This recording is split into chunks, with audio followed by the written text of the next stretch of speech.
Hey, welcome to my channel, if you are watching me on YouTube, that is.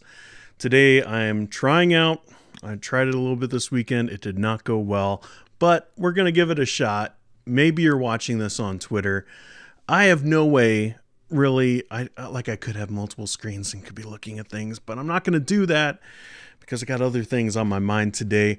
So if you're on Twitter, awesome. If you want to interact, at least on the show here, like a few people that we'll get to in just a minute, or you can go over to my YouTube channel. You could click on the link on this tweet, I believe, or go on to my profile and click from there, because I'm not going to be checking in on that chat. So also, if there's stuff going on that chat, not my fault, okay? Well, today we are going to be watching, as you can see in the bottom right corner. Yeah, right? It's the right corner, right? I don't know. All the screens flipping and different things. It's confusing. But as you can see down there, that is the live stream of the SBC annual business meeting 2022 from Anaheim. And I am Dean, and I'm live from Anaheim. In other words, from my basement. So I'm very interested in these things. I am not an SBC pastor. I want to say that first off before we get going on too much. I don't want to give that kind of a vibe out there that I'm involved. I'm just a concerned citizen of the kingdom, and I am a Baptist. And so I'm very interested in what's going to be going on. I have a lot on my YouTube channel all about the SBC and what's been going on lately with the abuse and all of that.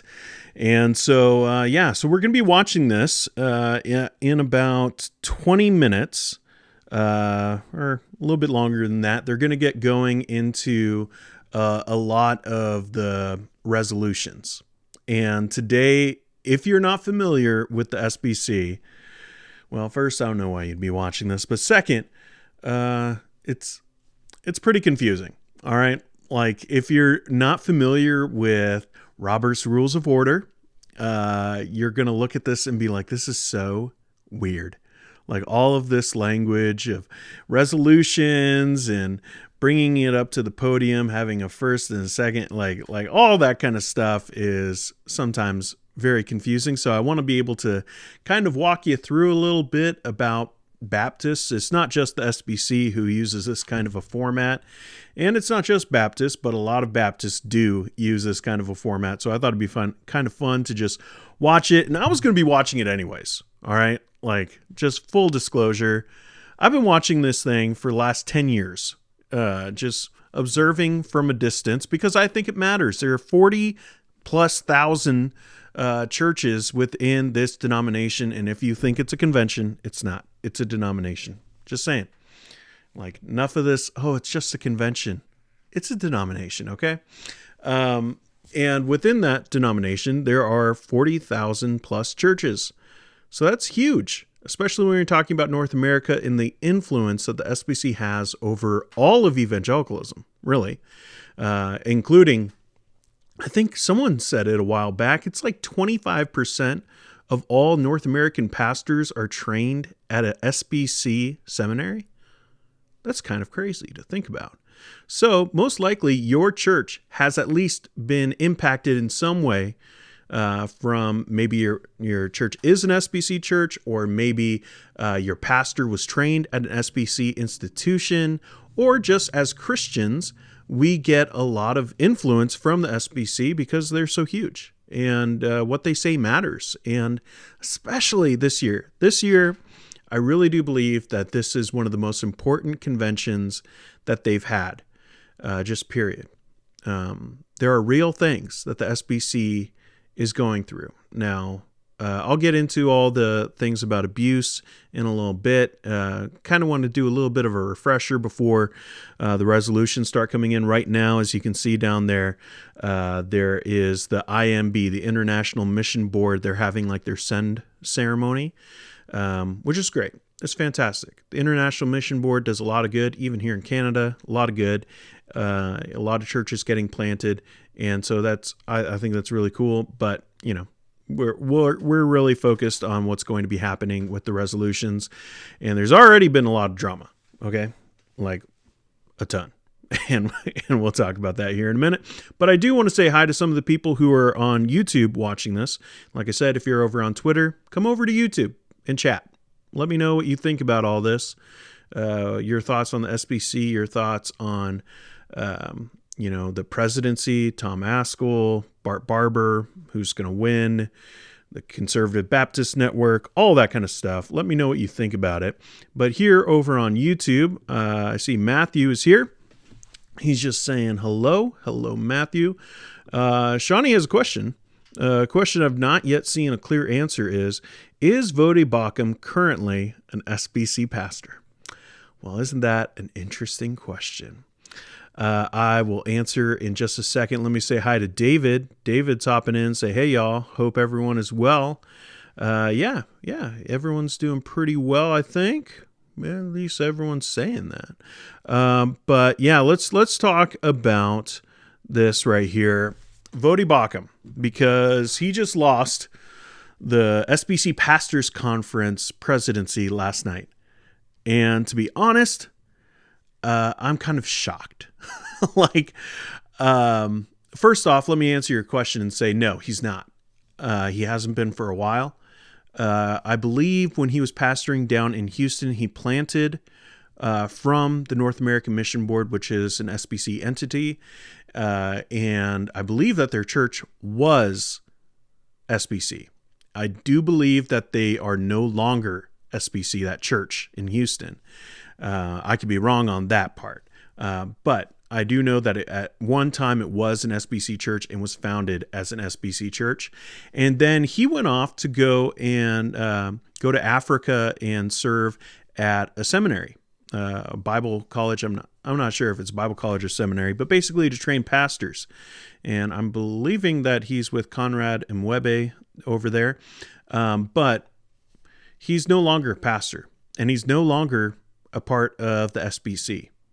All right. He is at a church there in Africa, just as a congregant, and he serves at the Bible school training new pastors.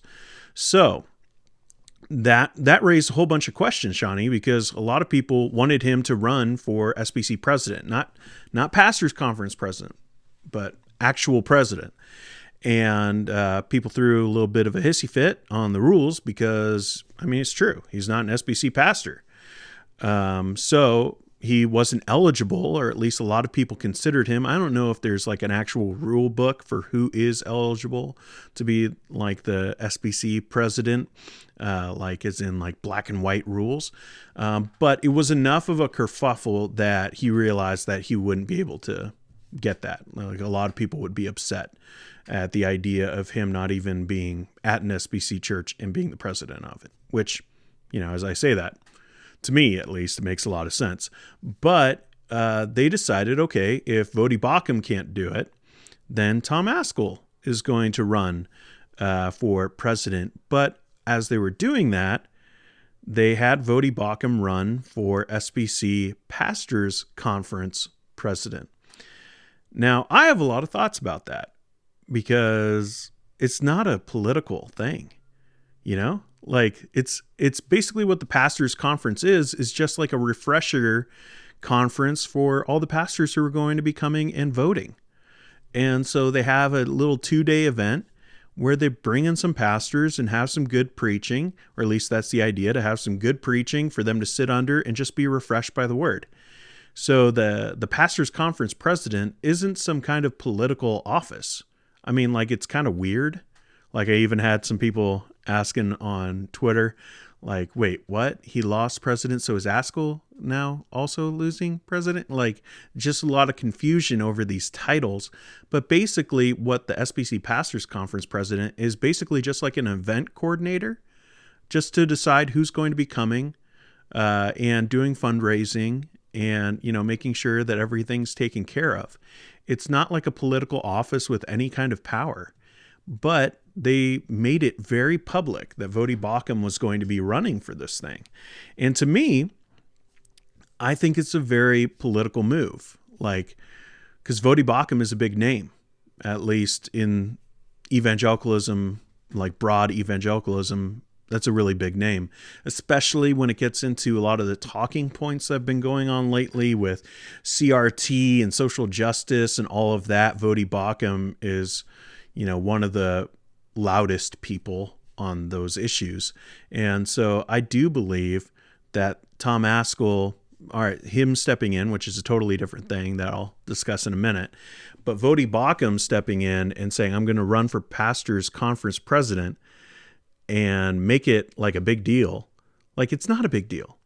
Like, no one has like they had like videos and like all kinds of stuff promoting this. And it's not something that you usually promote. It's just, hey, I would like to be the guy who gets to select the preaching. And I think that I have some good ideas about how to make it refreshing for pastors. That's usually what it is.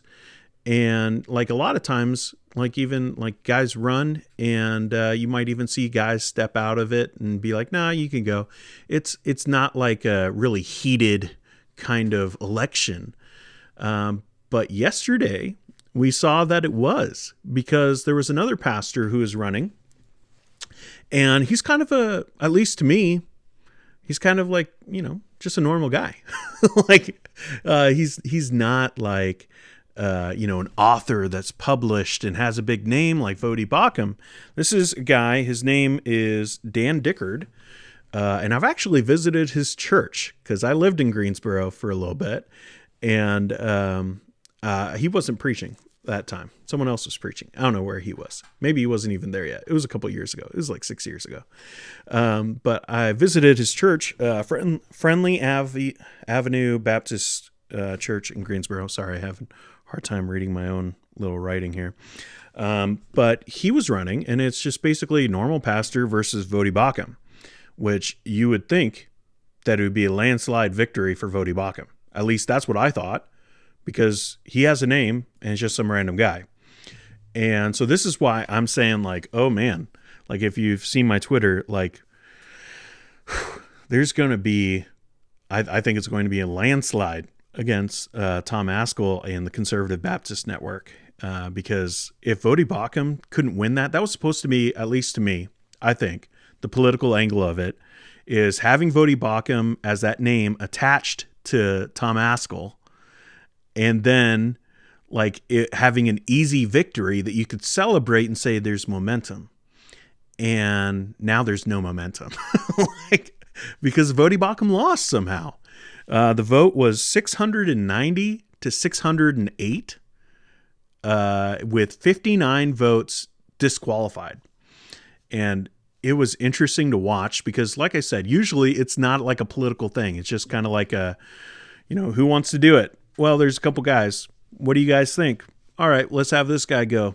And that's it, But it's been such a lead up and promotional stuff from Vodi, and like, what would you do? And it's like changing the direction. And it's almost like you're looking at like a president, vice president, but it's definitely not that. So it's just attaching his name onto Ascol's nomination for SBC president. But if you watched it, maybe you did, maybe you didn't. Let me know if you're over on YouTube in the chat. Let me know if you watched it yesterday. But usually it's just like people stand up, when they go to vote. And it's just like, hey, if you want this guy, stand up. And it's supposed to be only pastors because it's a pastors conference, right? So just have pastors, doesn't have to be senior pastors, just pastors on staff and at an SBC church, and they're supposed to stand up. Well, it was interesting because like the whole thing about the Conservative Baptist Network is there's a liberal drift in the SBC. That's what they think. And part of that is, women speaking on Sundays, and even in some SBC churches, there are a few, having female elders, or at least female pastors. And so that's been like their rally cry, that there are female pastors here and there shouldn't be. And so they're really against that. But it was very interesting to see in this vote, like there's pictures of people voting for Vodi Bakum, and there's a bunch of women standing up. And like Matt Hensley, by the way, if you don't know Matt Hensley, you got to go look at his beard. It's it's a very distinct beard. And I think that as you watch, like I call it beard watch for SBC. We'll see how many good beards we see. Like I'm a big beard guy, but Matt Hensley's beard is like huge. But you know, he's like very clear about who should be voting, and there were a bunch of women who were standing up, and even some children that were standing up to vote for Vodi Bakum. So whether that's an honest mistake from those people or whether that was on purpose and trying to get him in is up for debate. But it was very interesting. I'll just say it that way. But they had to go to an actual ballot because it was so close. And Dan Dickard, he won. And I think that is huge because that was supposed to be the easy one, I think. And like I said, set up the trajectory of momentum for the Conservative Baptist Network because Vodi Bakum is, like I said, a huge name. And so for him to lose that over something like, I mean, it's just a small deal.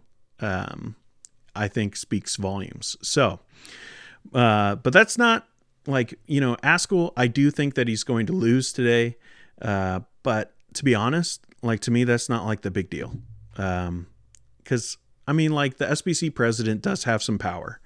But I'm more interested in the resolutions that we're going to see, in just a couple minutes here.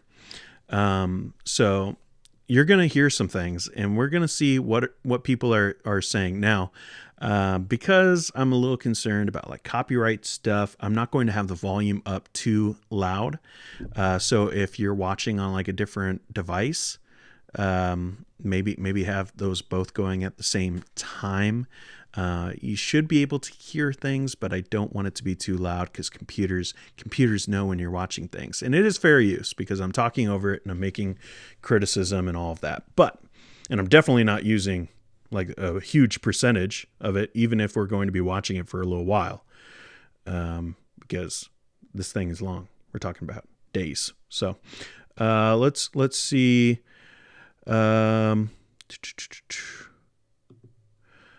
Yeah, David, bless you, Dean. Hope you got all the kinks worked out from this weekend.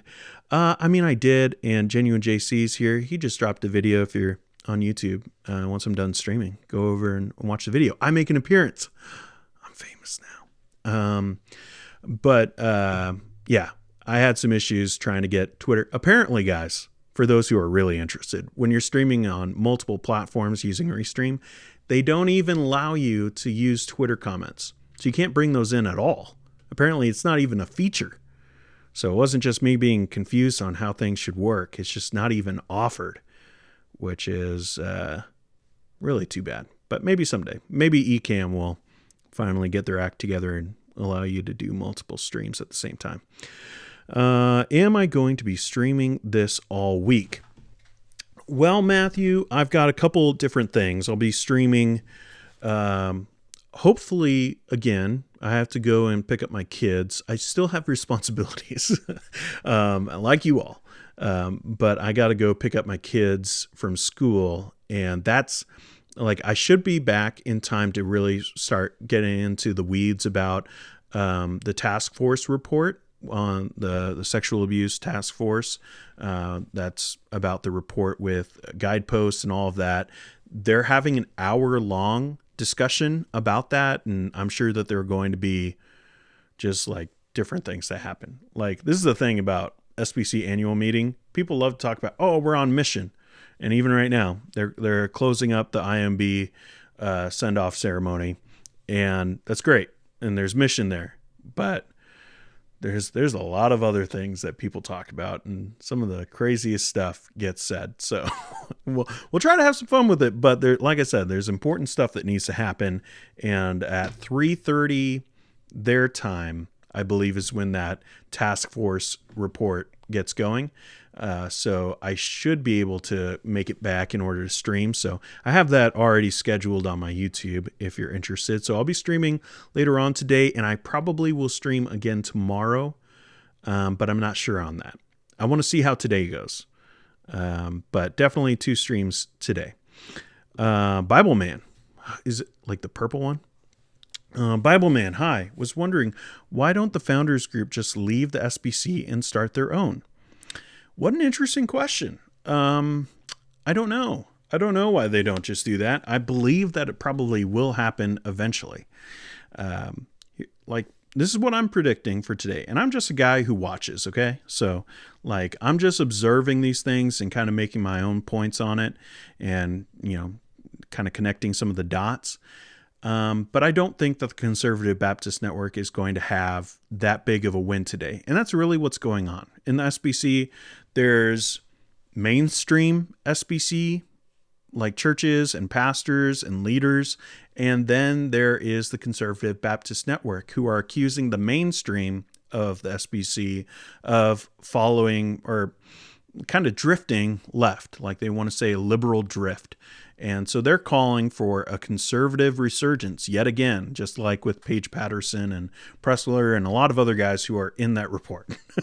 And they're saying, like, we need something like that again. And so that's why they've been talking about changing the direction.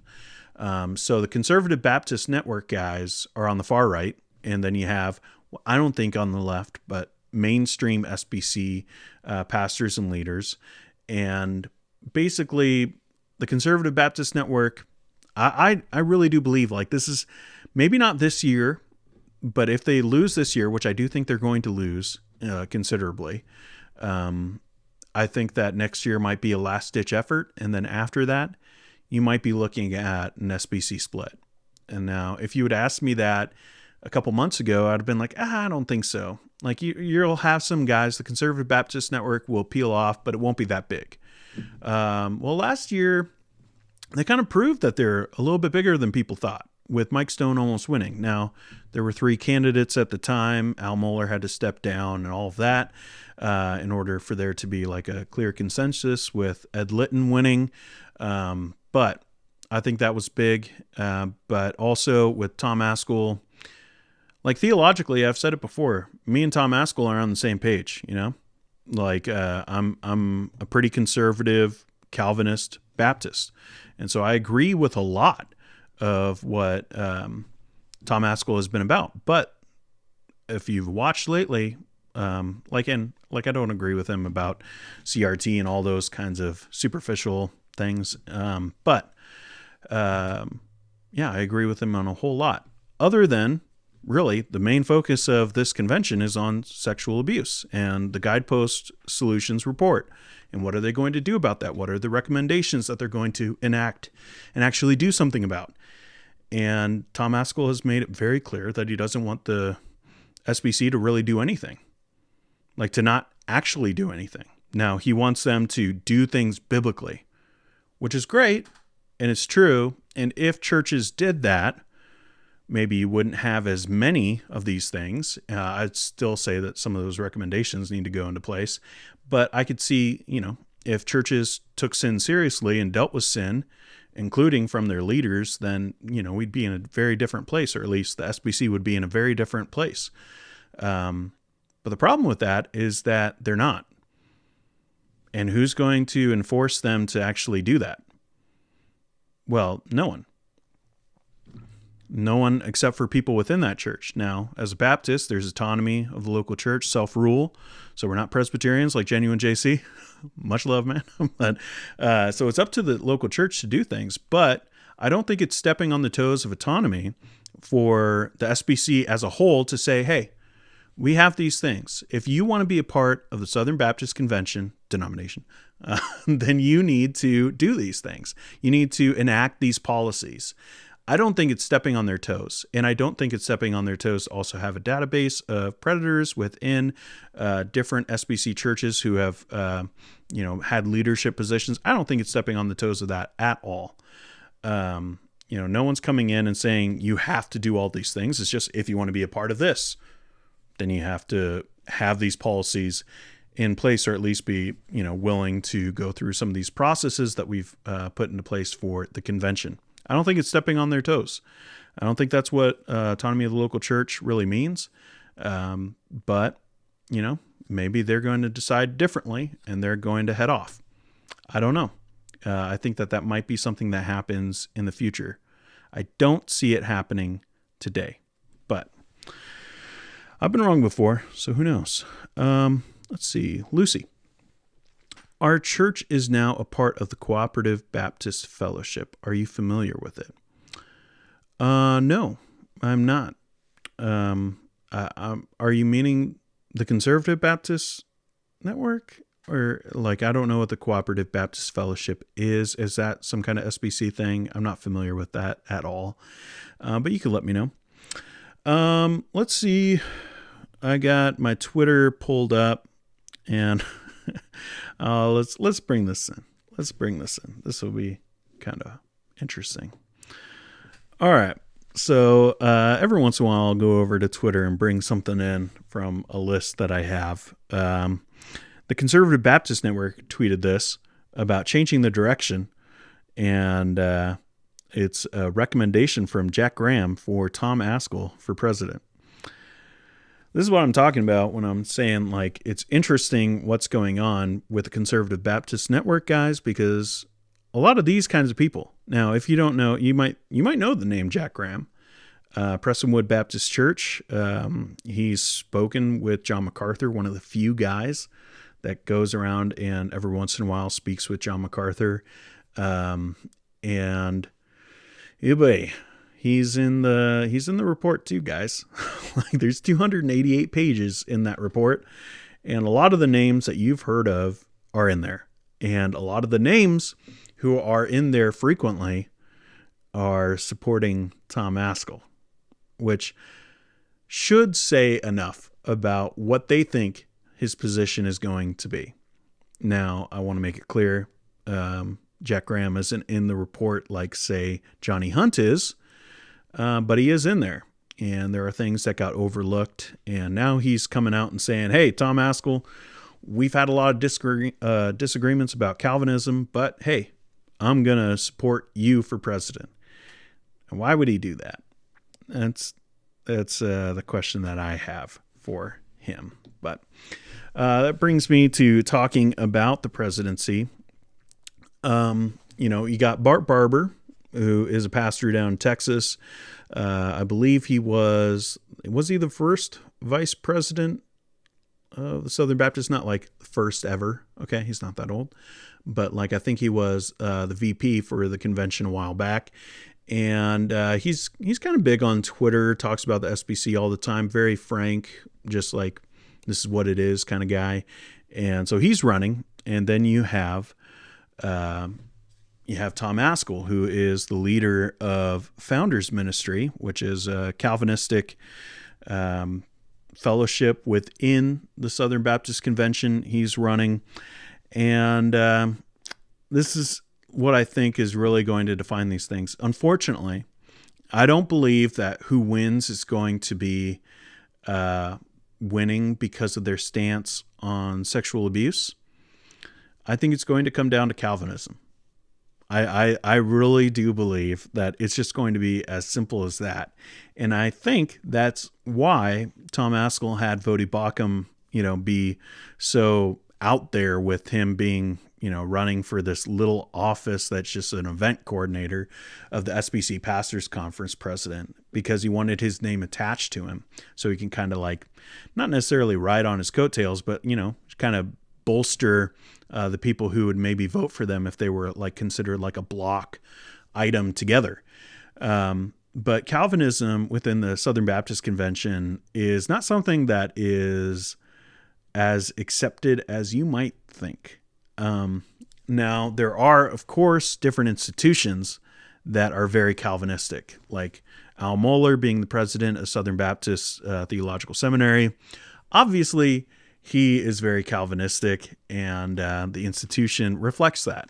The people that he has hired, it's a very Calvinistic institution. Now, it's not to say that it is a Calvinist institution, but that's kind of a hub. And a lot of people think that because of that, a lot of the Southern Baptist Convention is Calvinistic. But I would just tell you, from experience, go look at the job postings. The Southern Baptist Convention has like this page on their website. It's essentially like a big job search, and all the churches that are looking for a new pastor, they have a post on there, and sometimes it's like 2 sentences. Sometimes it tells you enough to like move on. But one of the things that, at least for me, like a couple years ago, I was very actively moving toward becoming part of the Southern Baptist Convention. And I had some reasons for that. I am no longer doing that and haven't for a while because of the things that have been coming out with the sexual abuse stuff going on and the rampant wickedness of the leaders within the Southern Baptist Convention. So I'm no longer, I haven't pursued that at all. But when I was, if you like go on to their job search page, there's tons of churches. I mean, like tons that are just like, hey, if you're a Calvinist, don't even send us your stuff. We don't want to see it, bro. Like they don't like Calvinists. There's a lot of people in the Southern Baptist Convention. Now that's when they're looking for a pastor. But I do think that just in general, that would be something within the Southern Baptist Convention. It is not friendly toward Calvinists. And I think that there's a lot of people that are looking at Tom Askell and someone, I mean, like his whole ministry, Founders, is really all about the idea of being confessional to the 1689, the Second London Baptist Convention, of being Calvinistic, being, in some ways, a Reformed Baptist. And so that's been his whole ministry. He's been talking about Calvinism for a long time, and that's ruffled a lot of feathers over the years. Even Jack Graham, when he did that video, he was talking about like we fought over Calvinism because like you can't get around that with Tom Askell. A lot of these pastors have had all kinds of conversations about Calvinism with Tom Askell, and probably went away not happy about stances on that. And I think that that's going to be something that's going to play into the vote for SBC president. And it's kind of funny in a way because it's something that like we shouldn't have to argue about Calvinism. You can be a Calvinist, you don't have to be a Calvinist, but like really what's important here? And I really do believe that the SBC is probably not going to be voting based off of who's going to take abuse seriously. I'm sure that there are people who are going to vote that way. But I think at the end of the day, like what's going to be critical as far as who's going to win is probably more angled on that Calvinist thing than it is about something that's actually important right now. And that is what's going to be done about all the abuse within the Southern Baptist Convention. So that's what's really on my mind as we're getting ready to see here. They should have been going. They're finishing up, I guess, with the send-off ceremony with doing some worship, I guess, in between. And then when they come back, I believe that they'll get going on the resolutions. So when that happens, you're going to see some stuff. If you have any questions about the Southern Baptist Convention or presidencies, or like, I'm not going to say that I'm like the biggest expert in the world on what's going on there. But I would probably be able to answer some of your questions and related to stances and different things related to these two different individuals, Bart Barber and Tom Askell, and then just the Conservative Baptist Network and what's happening in mainstream SBC life. Well, isn't that interesting? Is this really happening? All right, I heard rumors. Well, it looks like there is a last minute. This is so interesting. This is why I wanted to live stream. There's a last minute candidate for SBC president who will be nominated. And I'm going to turn up the volume over here just so we kind of make sense of what's going on a little bit. So this is Ed Litton. He is the president right now. He is not seeking a second term, but he is going to be the one who's standing up there with Barry McCarty, their parliamentarian, I think is what they call him, basically the guy who says, hey, this is what you need to do. But yeah, so we're going to be hearing some of these resolutions here in a moment. All right. Before they do that, they're just kind of going through the rules a little bit. There is a pastor from Georgia, Frank Cox, announced as last-minute candidate for SBC president. I think that is very interesting. So he is from, let's see,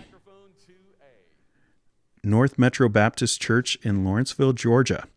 So I've heard rumors about that, of another candidate, a fourth candidate coming in because they didn't think that Askell could win.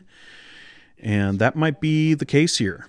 So Frank Cox announced as last-minute candidate for SBC president. Usually this is months before they decide all these things and have meetings and all of that. You're going to run and I'll vote for you. That is going to be something that is very interesting on how that breaks down. All right, let's see what are some of these resolutions coming in. Audit of the North American Mission Board's financial management and use of funds, including cooperative program dollars, Annie Armstrong dollars, all funds held in trust, and those funds which may be donated to NAM for the sake of promoting greater transparency and strengthening the fiscal. So they want an audit of the North American Mission Board. Now, this is something that they've talked about a little bit, and there was rumors about, like Danny Aiken, the president of Southeastern Baptist Theological Seminary, tweeted yesterday something about how we need, like, he's so thankful for Kevin Ezell, and I'm forgetting the other guy. But basically the president of North American Mission Board and International Mission Board. He's so thankful for them. And like, I was like, why is he saying this? Like, to me, like he knew something that they were trying to get, like the Conservative Baptist Network guys. They don't like them because partially because of the idea of some of these North American Mission Board church planters having female speakers, pastors, and there's a lot of debate about that, and we'll probably see some stuff here. But an audit of the North American Mission Board is like, well, you know, you should be able to go through an audit. Like, I do think that they're probably trying to find something. And there's probably going to be a lot of attacks on those two institutions, because what we're seeing right now is mainstream SBC who basically want life to go on as normal as possible while implementing some of these reforms, some recommendations on SBC, you know, the task force and the Guidepost solutions, all of that kind of stuff. And then you have the Conservative Baptist Network who are saying liberal drift is happening and we need to grab as many institutions as possible, or at least be in control as many as possible. To provide transparency and integrity concerning the Southern Baptist Convention, compensation structures from all executive directors, presidents, and executive committee members should be disclosed in the annual report document. This should include the SBC, the IMB, NAMB. So now they want to know, how much are we paying all these guys? And probably the number on that would make people look bad. Do so in a standard and open format, like the millions of public institutions, which is typical of every. I mean, they got a point, right? Like, people should know how much people are getting paid. Excuse me, please. We're not here to debate that motion right now. Let me ask this: is there a second to that motion? So this is what's happening. Like, people go up to the microphone, they have a motion, this is what they want done, and then, you know, it gets a second, which pretty much everything is going to get a second at this point, and then they just bring it up to the platform. They'll debate it later. Senior pastor of North Star Baptist Church and messenger from the same. I move that Resolution 11, also known as plagiarism in gospel ministry, be brought out of committee. I feel bad for that guy. what he, like the reason why he's having a hard time putting his words out is because he's probably right next to a speaker. And I've been there. Like, you're trying to talk and you're hearing yourself at the same time, and you can't do anything at that point. Feel bad for people like that who get stuck next to a speaker. Let's see what some of you guys are saying here. Zephyr, is it the predestination stuff that they focus on, or talking about the Conservative Baptist Network and Founders? Which I will say, Founders is a Calvinistic institution. Conservative Baptist Network is actually filled with a lot of people who are very, very against Calvinism. But yeah, it would be predestination would be the main thing of that. Messenger's motion deals with resolutions, and that motion to order. This is Barry McCarty. He's the one who knows how all this stuff needs to happen. So that motion for talking about the plagiarism thing is going to be said to be out of order. Maurice, what time is the vote for the SBC president? That is going to be later, I believe today. I'll have to look again. Like I said, I'm expecting it to not be that close. Now with the fourth candidate, might be close. I might be doing my live stream later to kind of watch that live, because now that there's a fourth candidate, that tells me things are happening. Things are going on. There's some moves being made. So if the messenger who just made that motion, if you would hold that, it is not in order at this time. Okay. It may be in order at the end. So come back later. This is what Barry McCarty is saying to that motion. Let's see. Step out of line. You don't need to make that motion now. You need to wait until the end of the resolutions report. Thank you. So over here, Bob Smitana, I don't know how to say his last name. I probably should. But this guy is great, following on Twitter to find out some things about the Southern Baptist Convention. He writes for Religion News, I believe. And yeah, he's there. There are quite a few reporters who are there. If you go over to Twitter, Christianity Today's Kate Shelnut is there reporting, and then there's a bunch of just SBC pastors that you should be following and people in the know. But yeah, there's a lot of talk about this Frank Cox pastor from Georgia coming in and being a just late entry into this presidency race.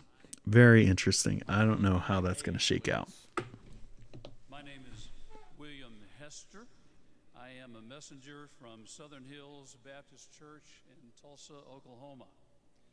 I move that we establish a transparent vetting process for selecting members of the Executive Committee in order to help assure the future selection of individuals who have godly reputations in the communities in which they reside, who leave no question of bigotry with regard to race or the treatment of women, who are above reproach, who possess the highest regard. That's a great one. All right, so what he is recommending is that there actually be a vetting process for those within the Executive Committee. Now, this is something that J.D. Greear, when he was president, tried to get done. And if you read the report, he was met with a lot of confrontation on that from Augie Bodo, who is one of the main guys in the Guidepost Solutions report. And he wanted that to be done. Interesting. People being like, oh, no, we don't need that done. Is there anyone who's going to be working with children within the Executive Committee? We don't need that done. It's a waste of money. And then so J.D. Greear said, no, we're going to have at least something. And he put in a yes or no question on whether anyone who would be selected for different committees and things like that, whether they've ever been accused of abuse or something like that. And I think that there were two different people who didn't go into their office because they didn't want to answer that question. And so what he's asking for is for someone like to have some kind of committee to vet these executive committee members before they're on the board and making big decisions for the SBC, because executive committee makes huge decisions. It's important. I didn't hear that last one, but Matt Dunn, First Baptist Church, Bates City, Missouri, and Kansas City area. I request the appropriate SBC entity or entities consider the addition of Article 19 to be added to the Baptist Faith and Message. The Bible says Israel will be restored and her neighbors in the last days. okay. I kind of have a little giggle on that one. All right, so like what he's saying is, hey, we should basically be all dispensationalists. That's what he just said. Get these covenantalists out of here. Israel's still, God's people, and they're going to be restored and all of that. That's what he's recommending being added to the Baptist Faith and Message. And I am a messenger from Woodlawn Baptist Church in Baton Rouge, Louisiana. I rise today to present a motion calling for an inquiry into allegations of the mistreatment of sex abuse victims by members of the administration, faculty, and student body at Southeastern Baptist Theological Seminary.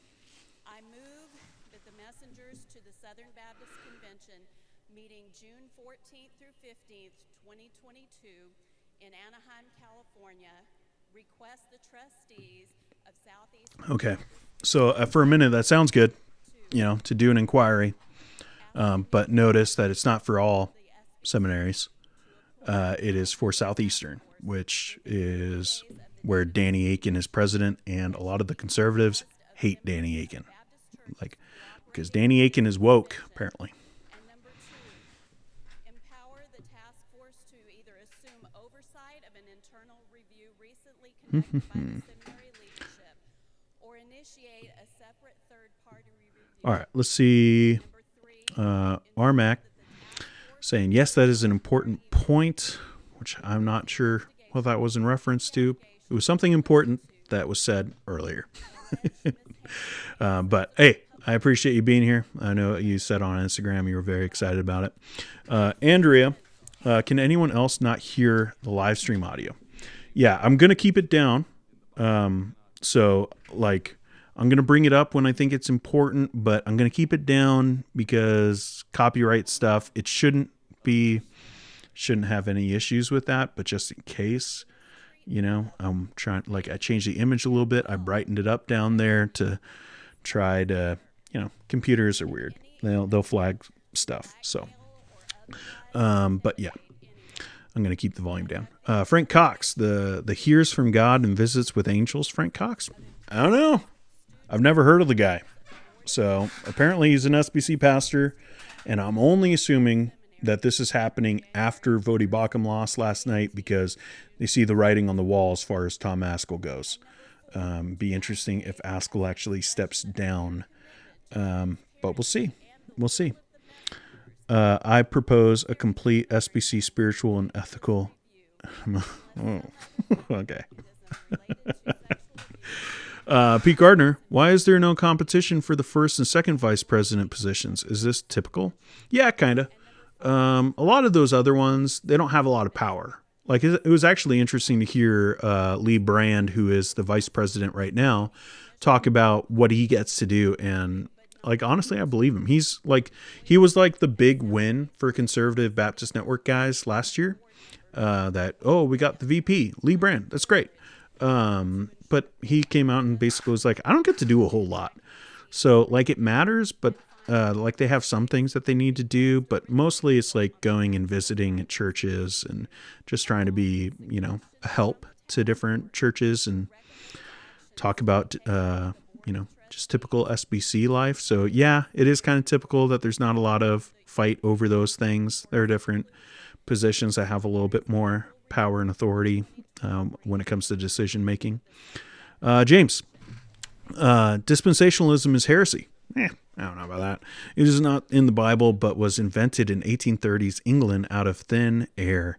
Yeah, it's pretty recent. I was taught a lot of dispensational things growing up and went to dispensational schools and, have degrees from dispensational institutions, and I've learned a lot about dispensationalism. But yeah, it's pretty new, even though they'd like to say different people had those thoughts back in the day. Not really. But I wouldn't call it heresy. Just because something is new doesn't make it heresy. Although if it is new, like, you need to have your flag should go up. But let's see. I should have a volume control on this. This contact information would necessarily include a mailing address and some form of instant communication that the trustee regularly interacts with, such as, but not limited to, an email address, a work or office phone number, or a social media account with direct messages available. Thank you. Is there a second to that motion? I don't know what that was, but that seemed interesting. The page to the desk. Huh. Microphone. I wonder what that one was about. Let me go on to Twitter and see people are talking about it. Messenger at Calhoun First Baptist Church, Calhoun, Tennessee. I move that the Executive Committee of the Southern Baptist Convention take the necessary steps to ensure that all cooperating Southern Baptist churches have the opportunity, regardless of church size or financial constraints, to have a voice and a vote at the Southern I Baptist agree, Convention Maurice. 2023 to be held in New Orleans, Louisiana, by utilizing existing technologies in order to allow all registered messengers to vote on all matters presented to those messengers physically present at the convention in New Orleans. Is there a second? Can you please give that to the page to the platform? Well, I think that's probably why I lost, James. It's probably why. Thank you. My name is Nathan Stuller. I'm a messenger from Sojourn Baptist Church in Belleville, Illinois. I move to amend the Constitution of the Southern Baptist Convention by adding Article 15, Transparency and Accountability. Records of all meetings and communications of all entities, boards, committees, and other organizations of the Southern Baptist Convention, and all pertinent communications of all officers, trustees, committee members, and employees of these organizations shall be promptly made available upon request to any participating Southern Baptist church. Thank you. Thank you. Is there a second? Nope. Vody didn't win last night. Page to the desk. Thank you. Shocking. 690 to 608. With a bunch of women not being able to vote. Mary Martin. I'm from Destin, Florida, and attend Rocky Bayou Baptist Church in Niceville.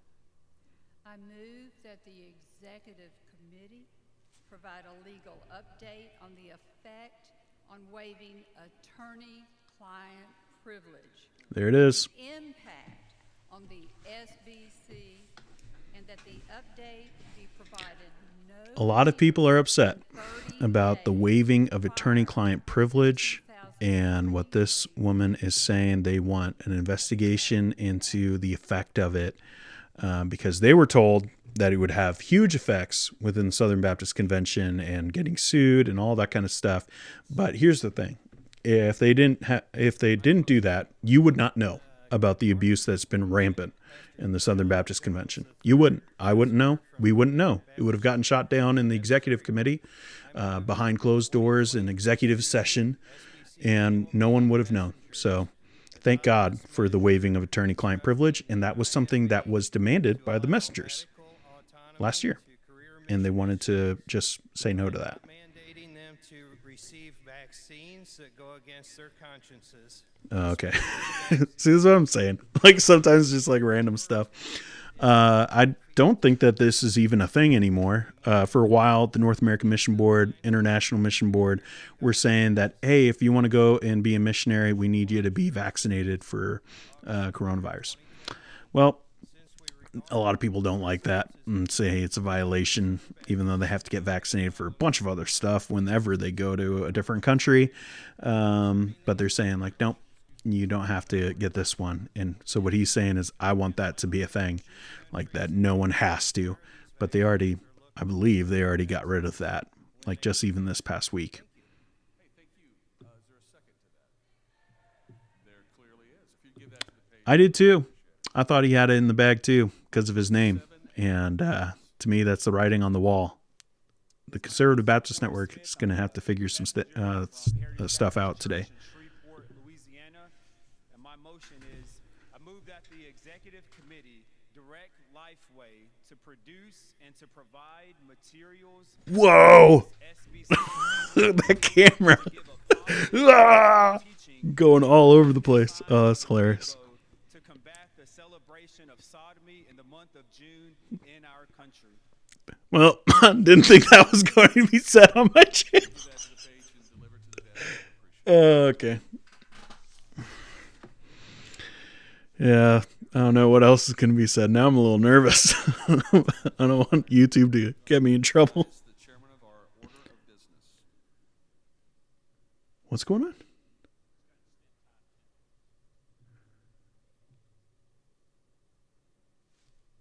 Mr. President, we would recommend that we extend the time for 10 minutes. Okay, they're saying there's way too much going on. We need some more time here to be able to handle all these motions. This is just the first time. They're going to have more times to do stuff here. 6B, please.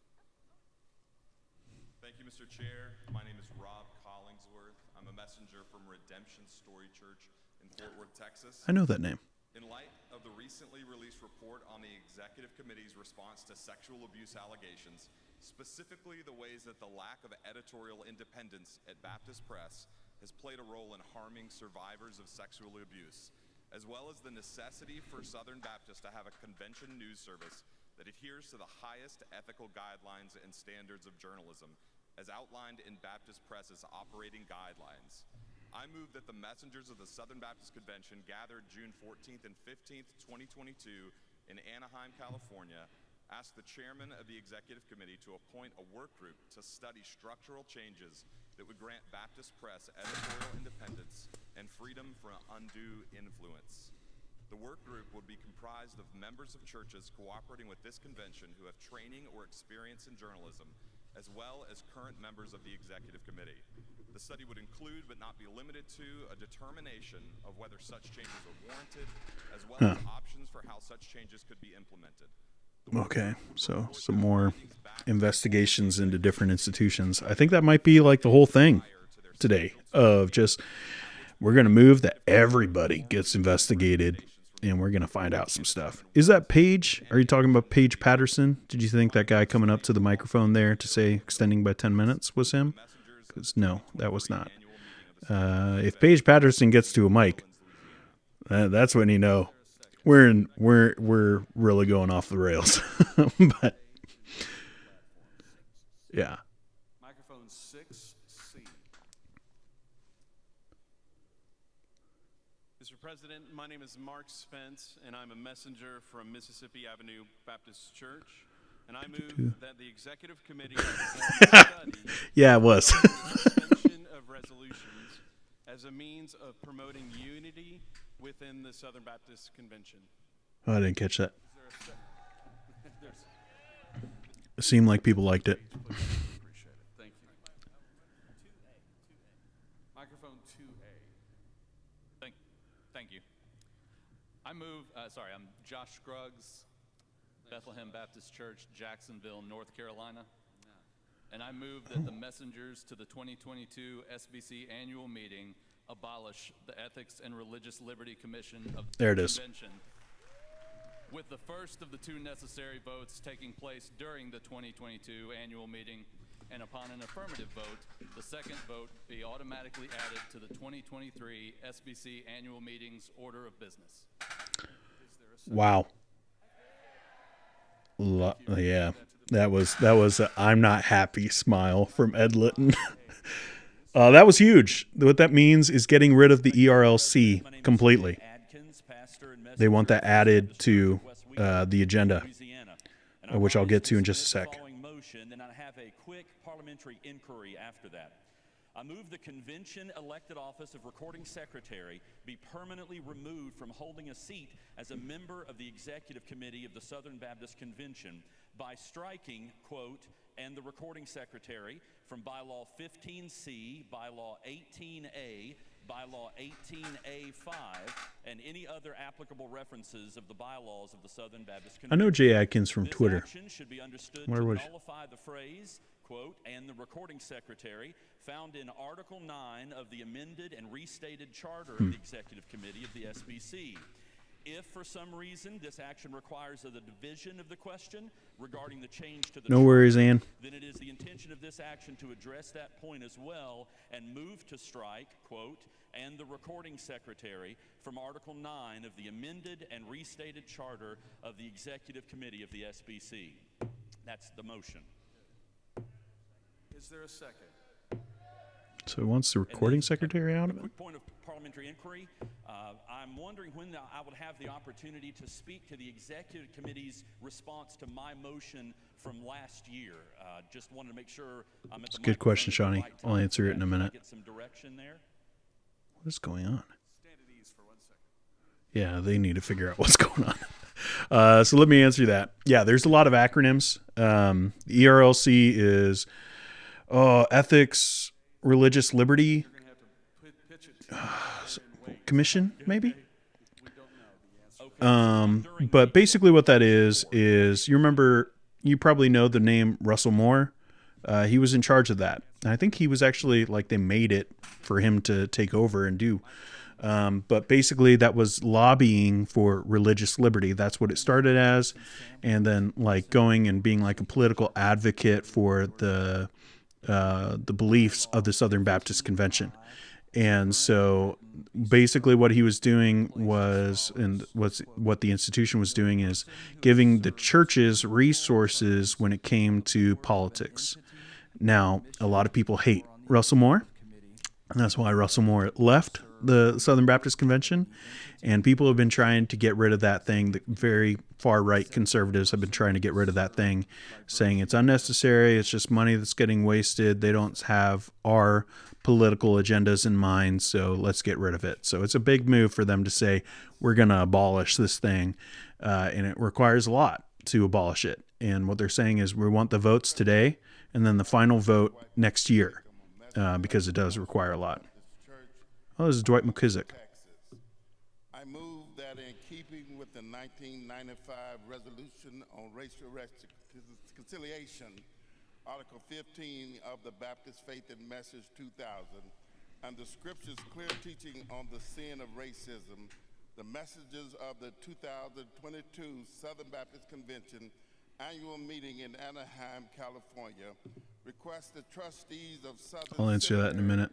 to study the feasibility of removing any name associated with the seminary, including but not limited to buildings, academic programs, endowed chairs, or scholarships of individuals who participated in the American system of chattel slavery, to once and for all make clear that despite their positive contributions to the SBC, we hold no special place of honor for men or women who view their fellow human beings as mere property.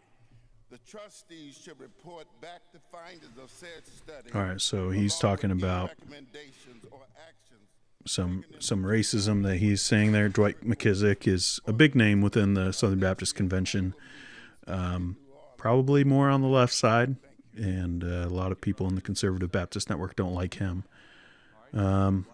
Let's see. So yeah, any relationship to Beth Moore, new to all this SBC stuff. They like to joke about it, but they're not related, but they are friends. And actually, Russell Moore kind of got into trouble with how close he was with Beth Moore and her family. So just kind of interesting. But yeah, so both of them are no longer part of the Southern Baptist Convention because of a lot of different things that they had to go through. Google it. It's interesting to hear it from them. This includes whether the larger body can request, suggest, give permission, direction, or just communicate to the trustees by our actions and our resolutions. If we can communicate specific actions that must be taken.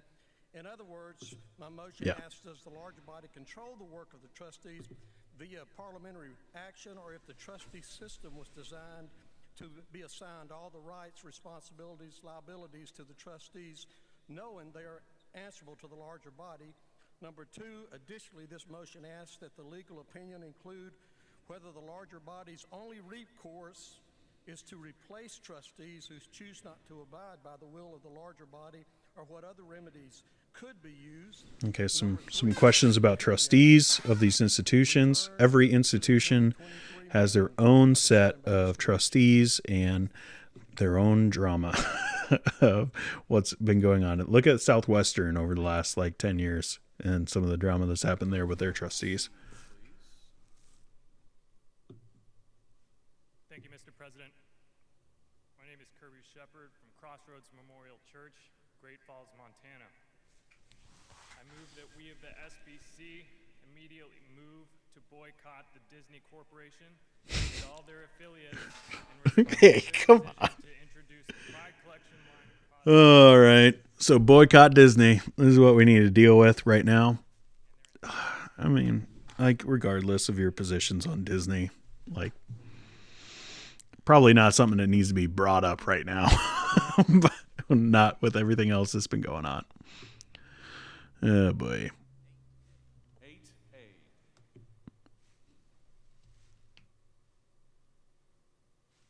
Where's 8A? Where is it? Speak up, son. Microphone 9A. You just lost your turn. Keith Meyer, a messenger from Hey. Baptist Church in Salisbury, Maryland. Keith Meyer, I know that guy Today on Twitter. Be added to the SBC annual calendar of events dedicated to raising awareness regarding the effects of and prevention of abuse, including sexual, physical, and spiritual abuse, that we might pray and work to eliminate all forms of abuse from our churches. Is there a second? What a good motion. Good job, Keith Meyer. Bringing it. Love it. The introduction of business has expired. All right. So that's the end of that. What else is on the agenda? I forget what they're doing next. Also, I found out something kind of interesting. Where'd it go?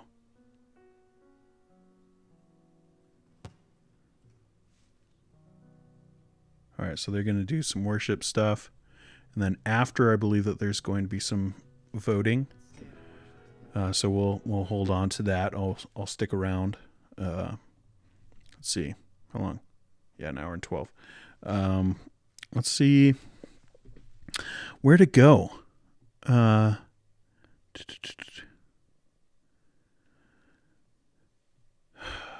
There somebody said something really interesting. Where is it?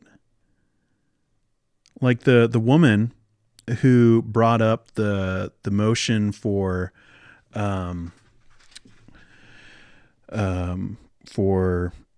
figuring out the effects of waiving attorney-client privilege. That was Rod Martin's wife. Rod Martin, who used to be the chairman, I think back in the day, of the executive committee, and is named often in the Guidepost Solutions report, and was one of the loudest voices on not waiving attorney-client privilege. His wife made the motion to look into it. So no agendas there. Forget who said that. Somebody, I don't know. Somebody said that. Yeah. So very interesting. So we had calls to investigate the North American Mission Board, the International Mission Board, to abolish just outright, to not even investigate. They already did the investigation, I guess. That was their way of punishing Russell Moore for not advocating for Donald Trump to be president. But now they want to just abolish the ERLC, the Ethics and Religious Liberty Commission, and just looking into trustees. all of these investigations. Now, if they don't have anything to hide, then I don't know. Like, it might be their way of trying to, get some dirt on these institutions and get their leaders out of there. Especially when it comes to Southeastern. That's the big one. At least to me, that's the big one. It's not all that surprising to see people be like, let's get rid of the ERLC, because a lot of people on the far right within the SBC hate that thing and they want it dead. So, like, that's not surprising, but it is interesting that they're very focused on Southeastern and Danny Aiken and what happened with the Buck situation, which is, if you're not familiar with that, this is the drama, dude. This is the drama of the Southern Baptist Convention. If you're not familiar with what happened with the Bucks, that is Pastor Tom Buck. He's got a church in Texas, and he's very loud on Twitter. One of Tom Askel's closest associates. And so I guess there was, I will say, I am not like someone who goes super deep on this kind of stuff, other than just being like, what is going on? And like, I've looked into it a little bit, so I don't know all the details, but I guess him and his wife, or at least his wife, I think mostly, wrote a blog post back in the day, several years ago, about Tom Buck being, at least in some ways, abusive. That's like what I gather from this. There's something about like hitting her hand, about like putting like a cold Coke.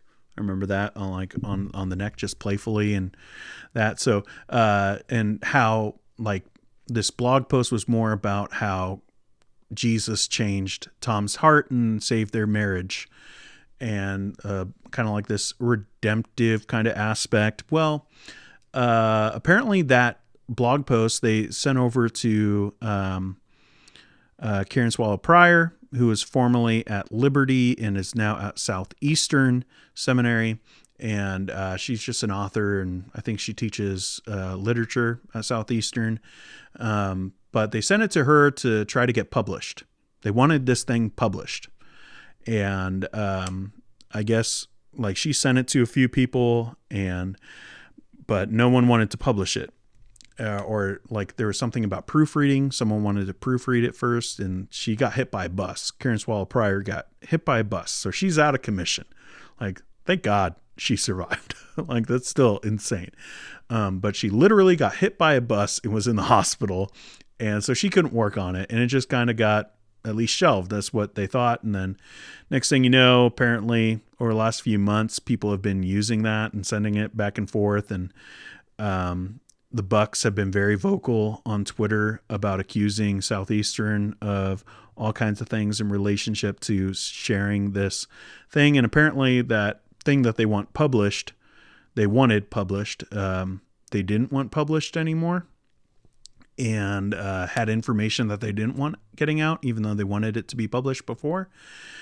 I don't know. It's all a mess, but like Southeastern basically said, like, hey, we've done our investigation, and we're not going to be doing any more about this situation. And apparently that this investigation that was just motioned for has a lot to do with that. So we'll see what people do. I don't know. Let me know what you think about some of these motions that got made. I see Jane, thanks for saying that. Hi, good info. Appreciate that. I'm glad you're here.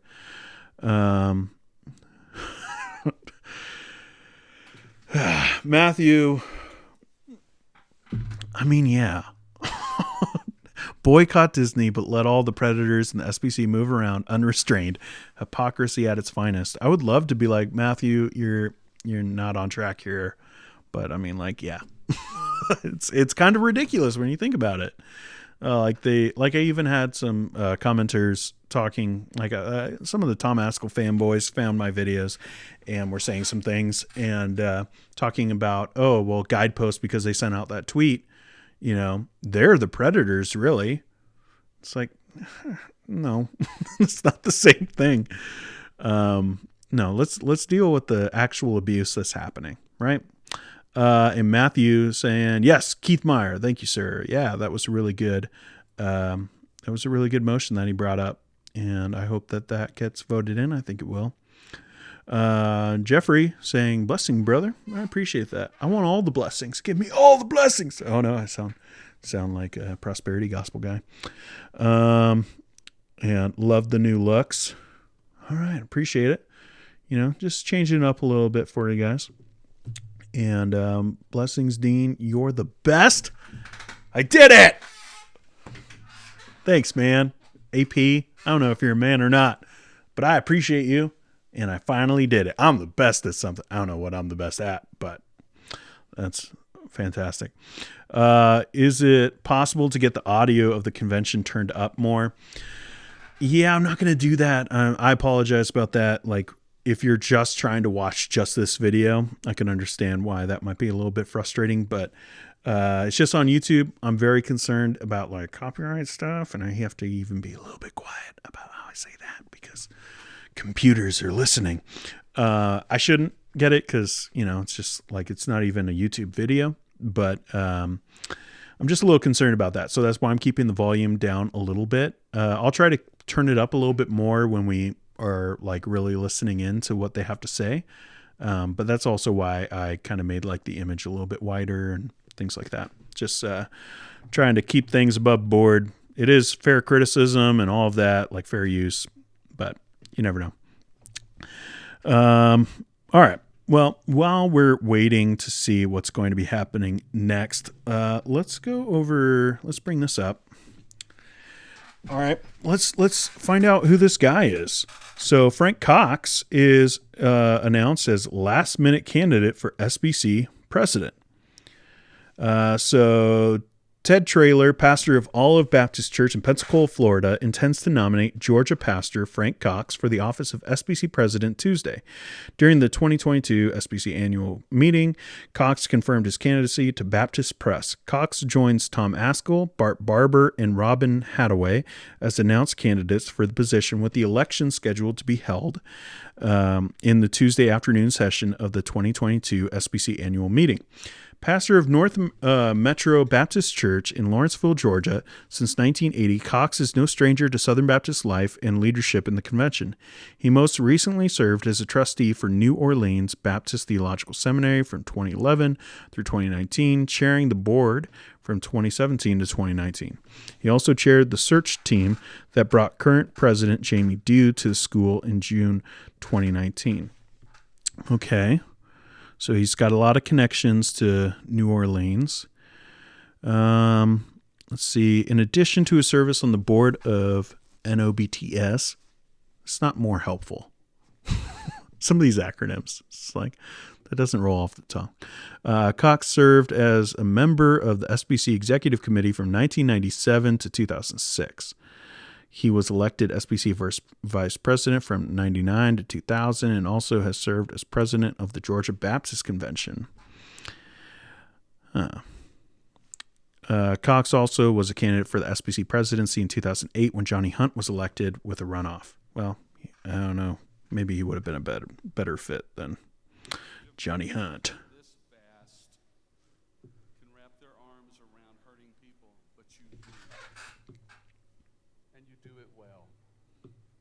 I, for one, as a pastor who almost 15 years ago lost my wife after 25 years of marriage in a car accident, felt the love of this convention.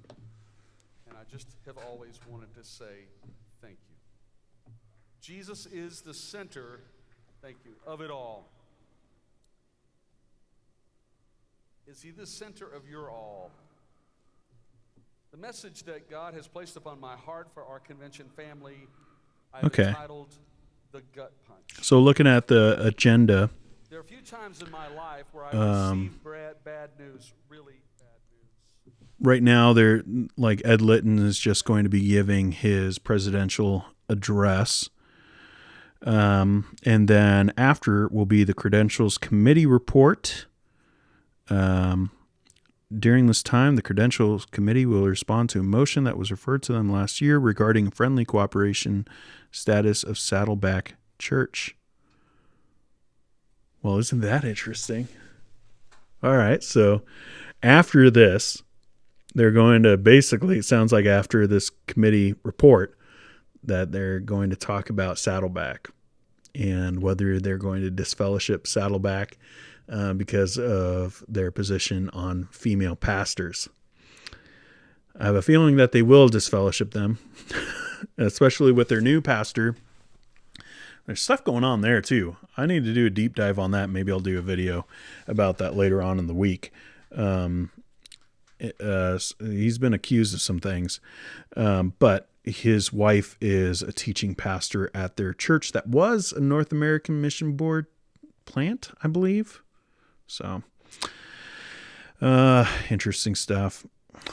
Yeah, Peter, Tom Buck has been super vocal against Saddleback. Yeah, I think that I think that we're seeing like a few of these things just popping up that are really easy to look at and be like that is wrong, or that's against the Baptist faith and message. And, you know, like they're kind of straw men. Like it's not all that important. But they're going to say that it is so that people will be on their side. That being said, you know, if you're going to be in the SBC, like you got to affirm the Baptist faith and message, and it's kind of clear. So if like, I don't know, like not to be mean, but if you're not going to follow along with the Baptist faith and message, then I don't think you can belong, you know, if we're going to stick to the rules. Lane, where's John MacArthur's input on situation, or does this hit a little too close to home for him? What specifically? I'll answer some of it, but what specifically are you referring to? Like when your input on situation, what part of the situation are you talking about, Lane? But yeah, John MacArthur did speak at the Conservative Baptist Network's get together, and so he definitely has ties to Tom Askell and Tom Buck and a lot of those people who are higher up there within the Conservative Baptist Network. And I mean, he even said, "You're my people," to them, like the people who were in the room. "You're my people." So obviously, John MacArthur is independent. I would say he's a fundamentalist, and so he's not going to be associated like directly into being a part of a network or convention or, you know, something like that. But, you know, I think he sides with a lot of the Conservative Baptist Network guys when it comes to all this stuff. But yeah, we'll see. I thought disfellowshipping Saddleback started when Warren came out to Purple Haze. Yeah, I don't know. Like they do a lot of things there. I will say this, as far as Rick Warren goes, like there's a lot of people who don't like Rick Warren, and like I don't find him, like I don't listen to his sermons. I had to read Purpose Driven, the Purpose Driven Church or whatever, or Purpose Driven. No, I did the Purpose Driven Church, not the Purpose Driven Life, for a class, and like I didn't like it. It's not my philosophy of ministry, but I will say this. He definitely has had an impact for the gospel's sake. And I kind of go with like what Paul says. You know, there's some people out there that you might have some huge disagreements with, and I would, about philosophy of ministry. And, you know, like I've said it here on my channel. You can go back and watch my Theo Live about women in pastoral ministry positions. I have a pretty strong stance on that. So I have disagreements with Rick Warren, but I am thankful for his ministry. Like, one thing too, maybe there's something I'm not familiar with because I haven't done a deep dive into him, but to my knowledge, there's nothing like scandalous about his character, which, I mean, is a lot more than a lot of other pastors, especially, you know, related to things going on here. It's a lot more than a lot of those guys can say. So I'm thankful for that. And there's a lot of people who have been greatly benefited from his ministry. Now, not maybe me, but there are people out there like that. And so I but does he belong in the Southern Baptist Convention? Probably not. But like the reason why they want to get rid of him, I don't know if it's really genuine or if it's just like, let's get rid of him and have this be like almost like a rallying point for people that like, we're all on the same page. There's something about that. When you're trying to have a movement, you need stuff to be angry about, something to rally the base and get people together on something. And I'm a little afraid that that's what's going on here. Well, I'm being told there is stuff. There is scandal. Yeah, like I said, to my knowledge, I didn't know anything about any scandal that he was involved in, but it wouldn't shock me at this point. So there's so many people. Julie Royce was sharing about like their next guy, which is, maybe I'm stealing my own thunder a little bit for this video I'll probably make later on in the week. But their next guy, I forget his first name. Wood is his last name. He planted Echo Church in the San Francisco Bay Area. And apparently he has a leadership conference, and last year had Mark Driscoll come and speak. Which is just like, what? Are you serious? Like, I saw that and I was just like, I feel like I put that gif of Will Ferrell in Zoolander. I feel like I'm taking crazy pills. It's just like, why does this keep on happening? And like, especially like leadership. Like, I think we're all on the same page. Like, he didn't handle things very well at Mars Hill when it came to leadership. Like, you might have disagreements on other things and how he did ministry, but like leadership, you want him to come in and talk about leadership? Playoffs? Yeah. That's where I'm at these days. I think it's pretty clear he is a fundamentalist. I don't think there's really any arguing about it these days. Like, it's just, the line's been drawn a little bit, and you kind of tell now, like, oh, you're that way,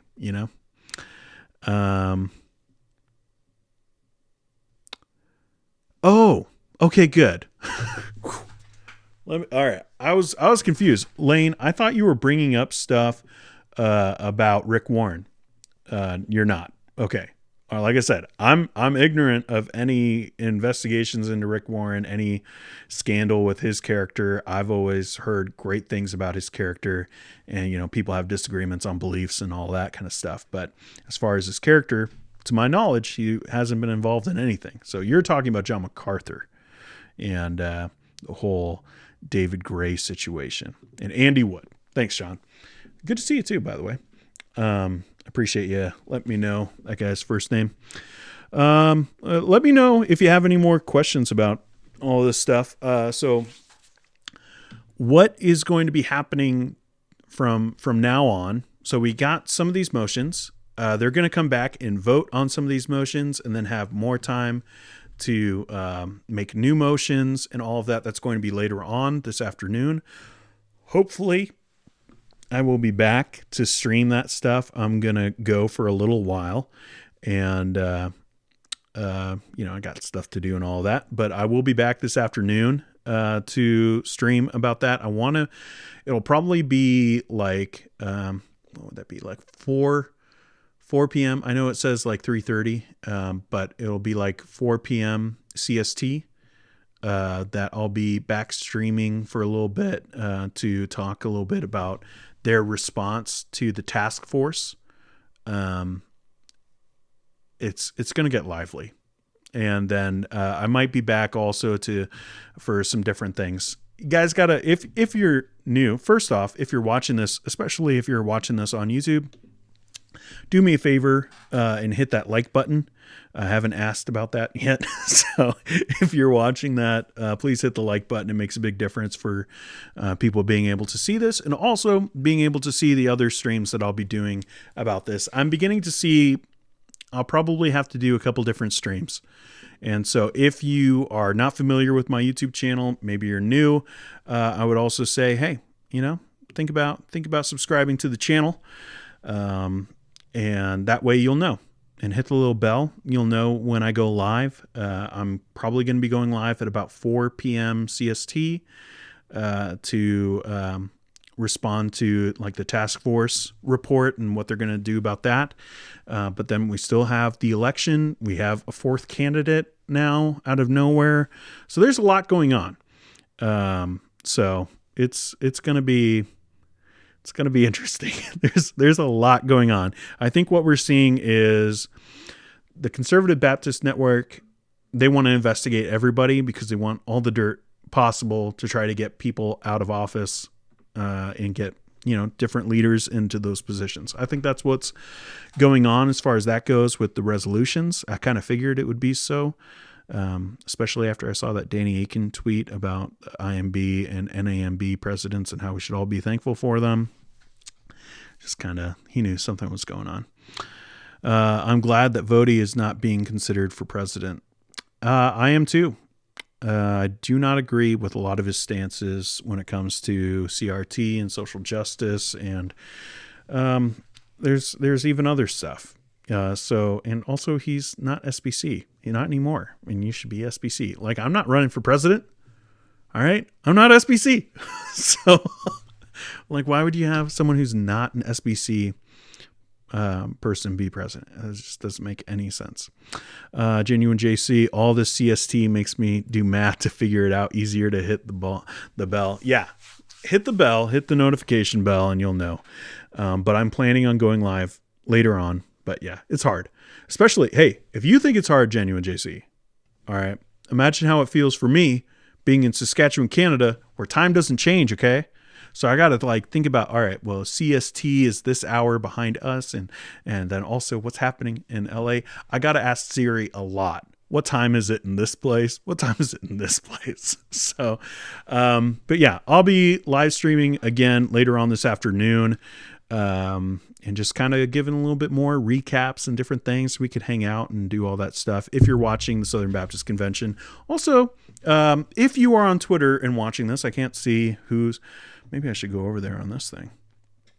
But I can't see who's over there right now at the moment. Let me see if I could get that going real quick and just see if I just thought, hey, I'll go over and just be like, hey, is anyone watching over here? All right. But if you are watching over on Twitter, then, come over to YouTube and we can actually chat, because Restream doesn't allow me to bring in the comments from that stream. So it's just there for you to be able to view. But come over to Twitter, or not to Twitter, come over to YouTube and we can actually hang out and have conversations about that. No, Jeremy, I'm not running for president. Or is there a fifth candidate? Gasp. No, I'm not a member. I'm not a member of Southern Baptist Church, so it wouldn't work. Me and Vody would just be outside being like, please let us in. Can we come in? I want to be president, maybe? No. I would never win, nor would I ever want to. Oh, man. Imagine the pressure. All right. Just look at Ed. I want to see comparison shots. Comparison shots like what we look at with actual United States presidents, what you look like before, what you look like after, and see how the stress has aged you.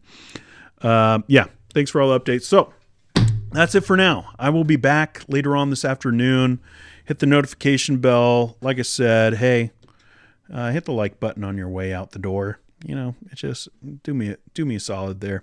And I'm sure that there'll be a lot more to talk about once we get going on these things, and important things to talk about when it comes to all the stuff about the task force. That's the first thing that we'll be looking at when we get back into it at around 4 p.m. CST. So I will see you then, and be in prayer. Be in prayer for the Southern Baptist Convention. We can kind of giggle and laugh about a few things and all of that, but there's real important stuff that's happening and stuff that's going to have an effect on every evangelical church, at least in North America, I believe. So I will see you in a little while.